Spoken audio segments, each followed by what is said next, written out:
you should see a message that says it starts recording. So today I'm going to start by introducing you to the big 7 strategies. Some of you who have watched my videos, you might already know what these big 7 strategies are, right? So it's just a bit of a review, right?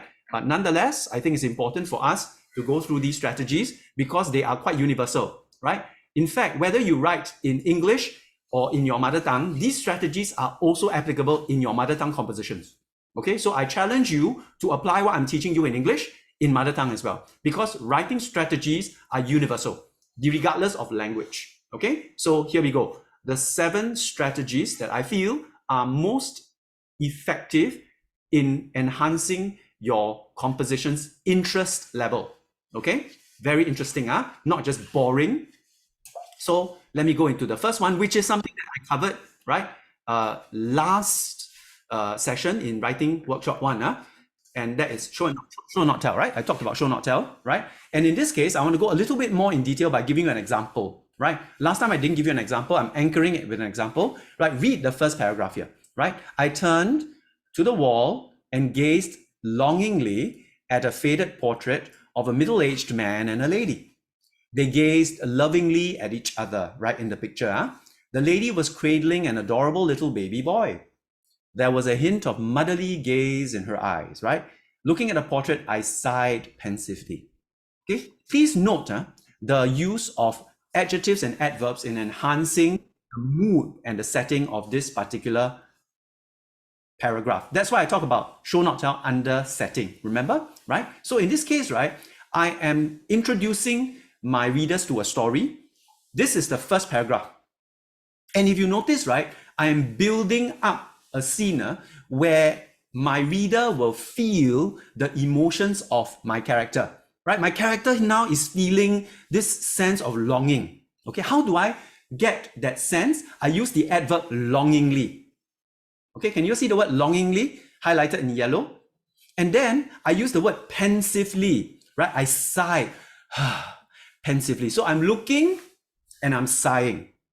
How do I look? I look longingly. How do I sigh? I sigh pensively. Now, adverbs are powerful because they add information to the verb, right? I'm looking longingly. I gazed longingly, right? Even the word gazed is not looked, right? Gaze means to look very long at something, okay? So long and longingly.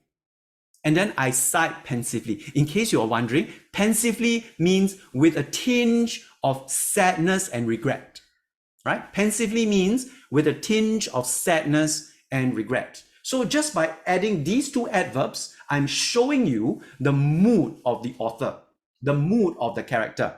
And when you do that, you draw your readers into the story. They start to feel the way your character feels, and they start to react the way your character reacts. And you've already got them then. Okay, so it's very powerful, right? Using adverbs to enhance your verbs, to power up your verbs, right? Those of you who play computer games, you know that there are power-ups, right? You can gain certain bonuses, you can get certain like add-ons, right? If you ingest a particular herb, or you add some item of equipment to your character, right? It's the same thing. In writing, adverbs function like that power-up, right? You add on an adverb, it powers up your verb, and your sentence becomes much more descriptive. Same thing that you do for verbs, you can do for nouns, and you do it through adjectives, right? We learned about this, remember the 5 fingers? Nouns, verbs, adjectives, adverbs, and prepositions, right? And how they connect to each other. Remember the finger signs, our secret 5B finger signs, right? Okay, that links to show not tell. Okay, so when you do this, right? Each of these linkages provides more information and empowers your sentence to be that much more descriptive and interesting. Following so far, all good? So show not tell, the strategy, I'm anchoring it to, oops, hold on now. Whatever happened to my camera? There we go. Okay, sorry about that. Okay, so show not tell, right? I'm anchoring it to adjectives and adverbs. Okay? That means I want you to consciously add adjectives and adverbs to your writing. Not just use them when you remember, but every time there's a verb, right? I want you to think, what adverb can I add to it? Every time you use a noun, right? I want you to think, what descriptive adjective or adjectival phrase can I add to it to make it even more descriptive? right? That's how you empower or level up your sentence, your paragraph, your passage, and ultimately your composition. Okay, so start with the word, then work on the sentence, then work on the paragraph, then work on the passage, and then work on the entire story or narrative, right? That's how you build a house, brick by brick, right? So these bricks, adjectives and adverbs, are powerful bricks. They are power up bricks, okay? They are that mushroom that helps your Mario become an even super powered Mario kind of thing, okay? So if you want to think of it that way, and it helps you remember that adjectives and adverbs are show not tell power up bricks, okay? That help your house become even better, right? As you're building the composition. Have you written that down? Okay, so show not tell, linked to adjectives and adverbs, and adjectives add to nouns and adverbs add to verbs. This paragraph gives you an example of how powerful and descriptive just adding adjectives and adverbs can be. Of course, show not tell is way more than adjectives and adverbs. It's a much deeper strategy than that, but I'm starting with these two. Notice I like twos and threes. Okay, I like to start with twos and threes. So not too much at one time, you're not overwhelmed. Okay, 2, 3, 7. Just remember these three numbers. 2 strategies, 2 sub-strategies, 3 main strategies, and 7 overall. Okay, so first is show not tell. Any questions? If not, I'm going to the next one. Good, no questions at all. Let's move on to the next one. You want to guess what the next one is? Nobody knows. Everybody is clueless. Show me your clueless face. Very good. Adrian's clueless face, most convincing. Okay. Claire, can you not like do this? Right? Try not to punch yourself. Right? Love yourself. Okay. Please sit up straight, everybody. Please be fully attentive. Right? I need you to be there, and I need you to be participating. Okay. Yes. Thank you. All right. So next one. Okay. Similes and metaphors. Again, we've learned this, haven't we? Right? In the first page of Unit 1, did we not do similes and metaphors? Right? So again, please don't think about what you learn in Stella as just compartments of knowledge. Hopefully, everything will collapse into your writing. Every grammar item, every vocabulary item, every text type that you learn in Stella, please try to collapse it into writing. Writing is the highest expression of English. Everything you learn in English, right? Grammar, vocabulary, oracy, listening must all lead towards writing. Okay? So we learn similes and metaphors, right? And similes and metaphors are powerful ways to further add to the descriptive detail of your writing. So if you don't want to stop at adjectives, right? Similes and metaphors are even further power up of adjectives. Okay? Because similes and metaphors always describe objects or persons, right? Your nouns. Okay? So similes and metaphors are ways to power up your nouns even beyond your adjectives. So one layer is adjective, next layer is similes and metaphors. Okay? A simile is simply a structured phrase that begins with as. Okay? It's a phrase that compares two things to each other in terms of their qualities or characteristics. So for example, I'm swift as a gazelle. You all know what's a gazelle, right? Okay? I think there are girls who are called Giselle. The word Giselle actually comes from the word gazelle, which means to be swift, right? To be graceful, to be nimble. Okay? So as swift as a gazelle, as busy as a bee, as strong as an ox, as angry as a bear, but please don't make up your own. Don't like make up as clumsy as Mr. Pang, or as handsome as Mr. Lim, whatever. All right, please don't make up your own similes. There are set similes in the English language. Use the ones that others can recognize. Because in the exams, if you use an unknown simile, then you will be marked down for it because it is not recognized as a proper simile or a metaphor. Right? So similes are, comparing one thing to another. Metaphor is to replace something with another concept. So, for example, if I talk about time, instead of saying, time passed by very slowly, I can say, Father Time trundled by like an old and decrepit man, right? So I'm using the image of an old man to describe how slowly time is passing. It's a metaphor, right? A metaphor is when I replace, right, an idea or a person or a concept with an image of something else, okay? And it can be quite flowery, okay? So you can actually use similes and metaphors very effectively to describe an object, okay? he crossed the road as slowly as a sloth, right? For example. So you can use animals, you can use, objects in nature to construct meaningful similes. Okay, so that's similes and metaphors. This is the next level to adjectives, right? Okay, so these are examples of metaphors. You can take note of them. Okay, so he lifted the car with the strength of 10 men, right? When he heard the disappointing news of his results, he deflated like a balloon, right? So you use the word like often when you're talking about metaphors because you are replacing one idea or image with another, okay? His face beamed in a smile like the summer sun, right? He beamed like the summer sun, okay? So I'm replacing one concept with another, and immediately you can see, right, the language becomes a lot more interesting, right? Metaphors and similes add image and add detail to your mind. You can imagine the picture that's being painted, right? So it's kind of like painting, but with words, okay? Similes and metaphors are like images and paintings, colors that you add to your writing, but with words, okay? So far, so good? Kenna, am I going too fast? Is it too difficult to digest? No, okay. So I recap again. Show, not tell. In show, not tell, use adjectives and adverbs to add more details and descriptions. Similes and metaphors both add one more level of descriptive detail to your nouns. Okay, they are specifically for nouns, not for verbs. Okay, so they are not adverbs, they are adjectives actually. Similes function as adjectives. Okay, metaphors as well. Okay, next, internal thoughts. Okay, now this one I just want to make very clear because there's a lot of mistake that's made in this area. Many times, right, when you all write what the character is thinking, you all tend to use speech marks. Do you know what I mean by speech marks? Your open inverted commas, your close inverted commas, right?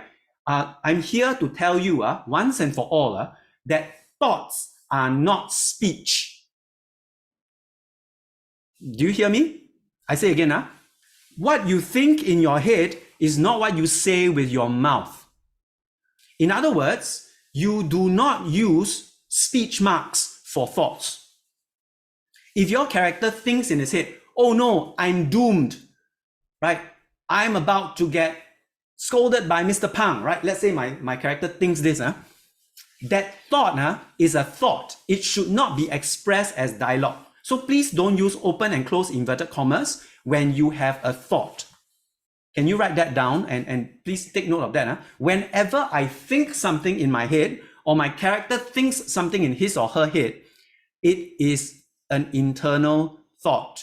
I write it like a normal sentence with the first person. That means I'm doomed, right? So how would this appear in a sentence, right? So maybe you can say, maybe my character is Alex. Right? Alex turned the corner and bumped into Mr. Pang, right? Dropping all the books in his hands. I'm doomed. Full stop. Got it? That's it. You don't need a saying verb. You don't need a thinking verb.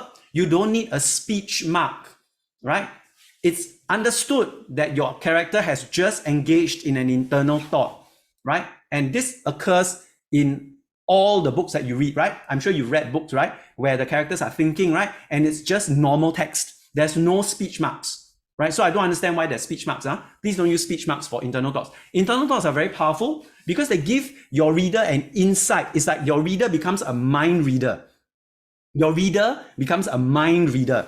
They can read the thoughts of your characters and understand what is their internal motivation. It's like you crack open the head of your character and then you let the reader look inside to see what your character is thinking. So please use internal thoughts, but don't use too much, right? Because it will disrupt the flow of your story. Use it at most once or twice in the exciting parts of the story to give an insight to your readers about what your character is thinking. And that should move the story forward. There should be a reason. Please don't do silly things like your character wakes up in the morning, then goes to the sink and starts to think, should I brush my teeth? I mean, don't do that, right? It's a waste and it's just such a waste of time and words. If I'm a reader, I'll be like, I don't believe you actually made me read that. What a total waste of my time. Okay, so your internal thoughts must be used strategically, and they must be used at the points in the story where you want your reader to know what is in the mind of your character, because something important is happening. Don't, I wonder if I should have laksa for lunch. Come on, who cares, right? To be very honest with you, and I say this on record, who cares what you have for lunch? Or who cares whether you brush your teeth, right?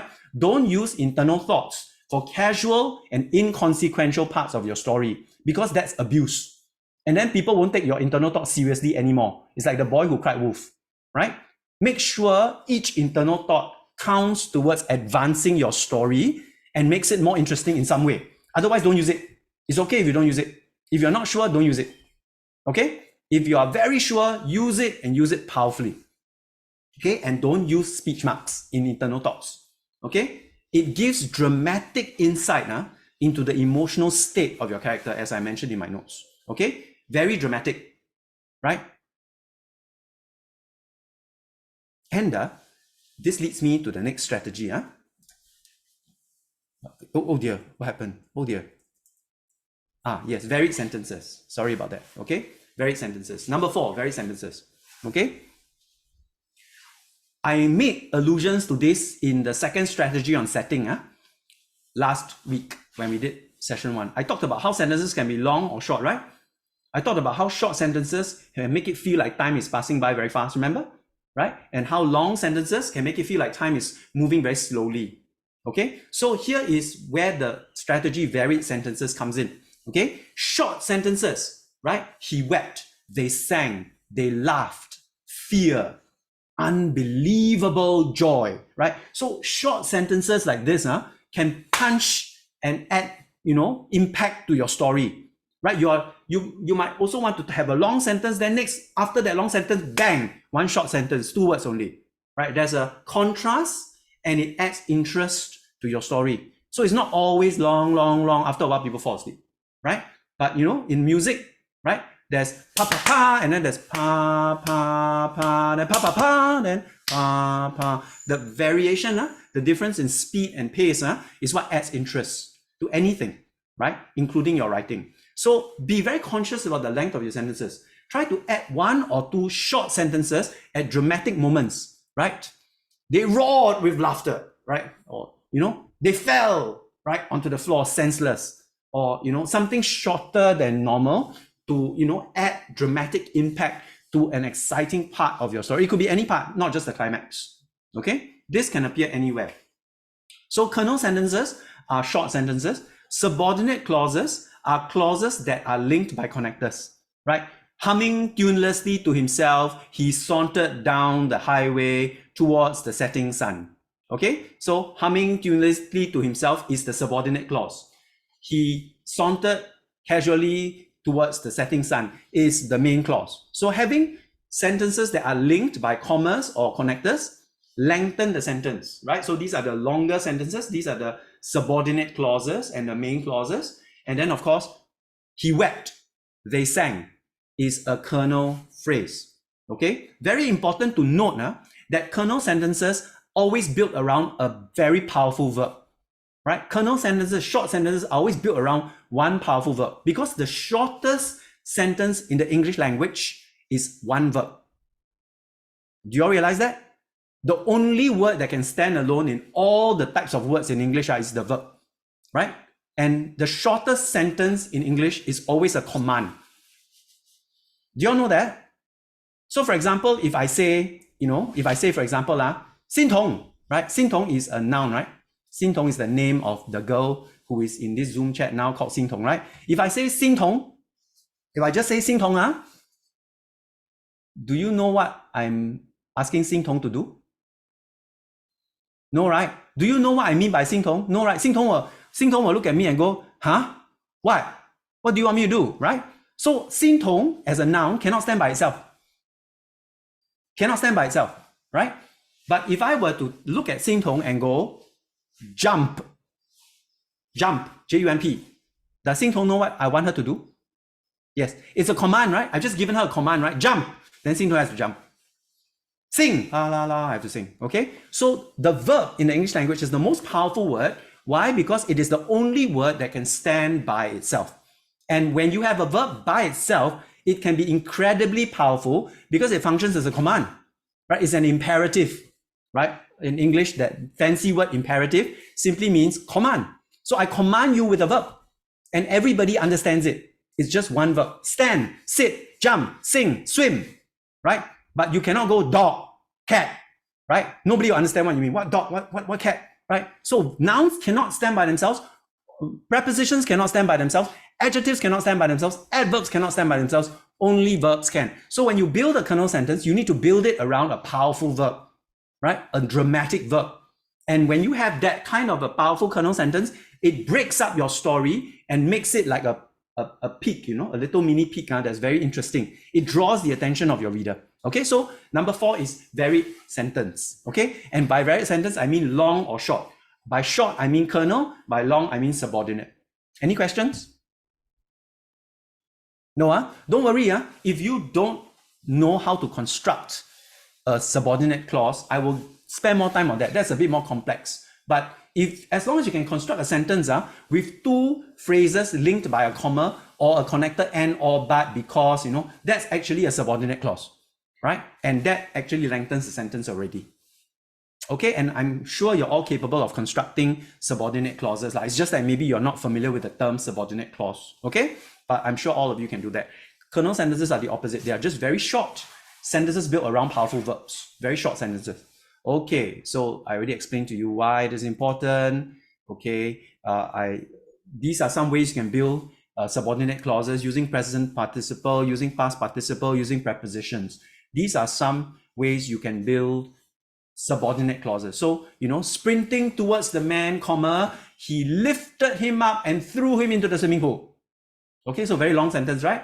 That's using a present participle. Okay, then brought, right? Brought to the front of the hall by the principal, Alex shivered in fear, expecting the worst. Brought to the front of the hall by the principal, Alex shivered in fear, expecting the worst. Okay, brought to the front of the hall. So notice the word brought and the word sprinting, these are verbs, right? And they are highlighted, they are brought to the front. When I highlight a verb, it makes my sentence more dramatic because I'm highlighting the action and not the character.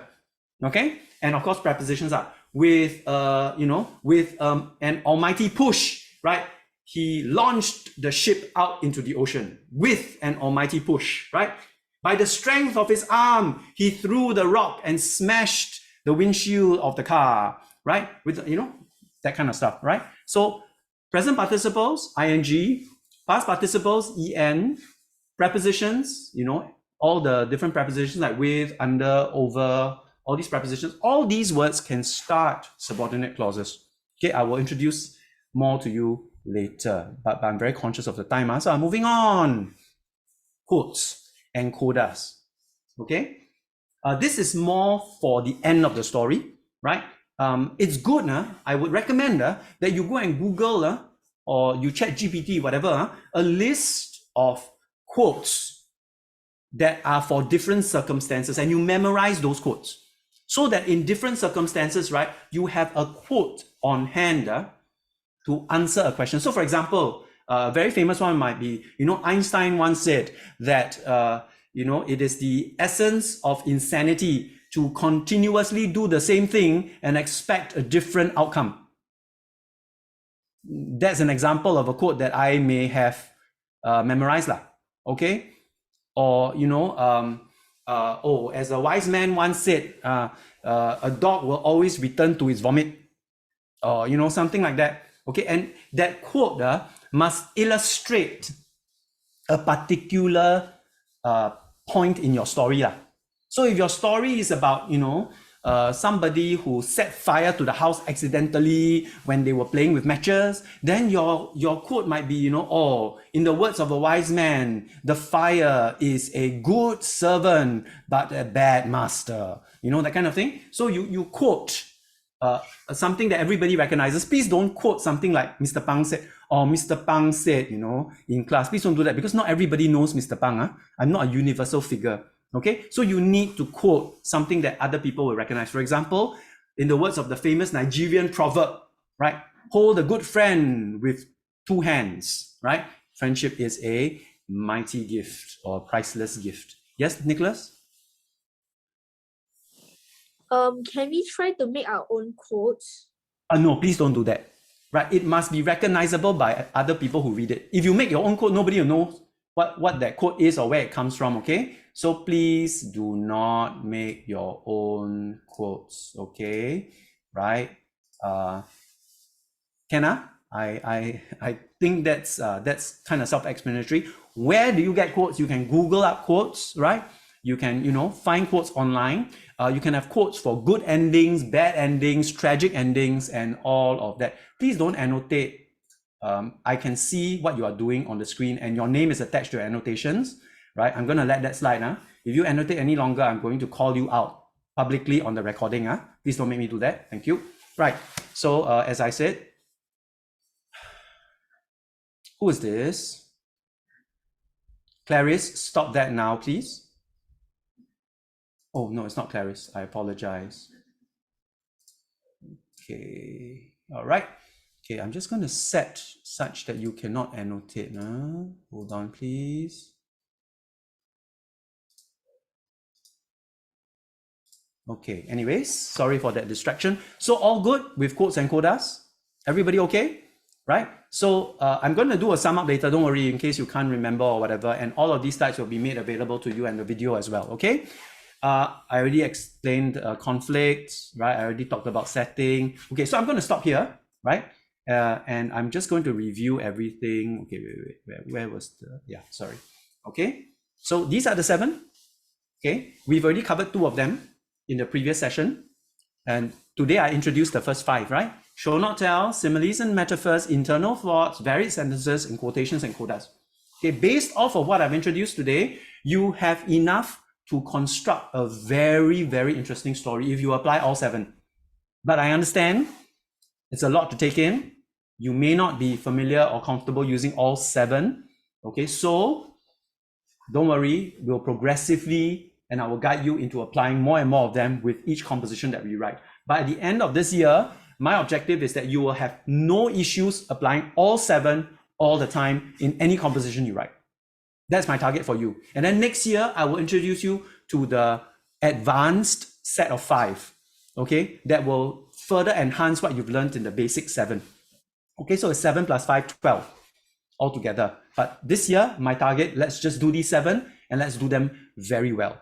Okay, at this point in time, any questions? If not, then I will go into what I just want to remind you to do before the end of the holidays, and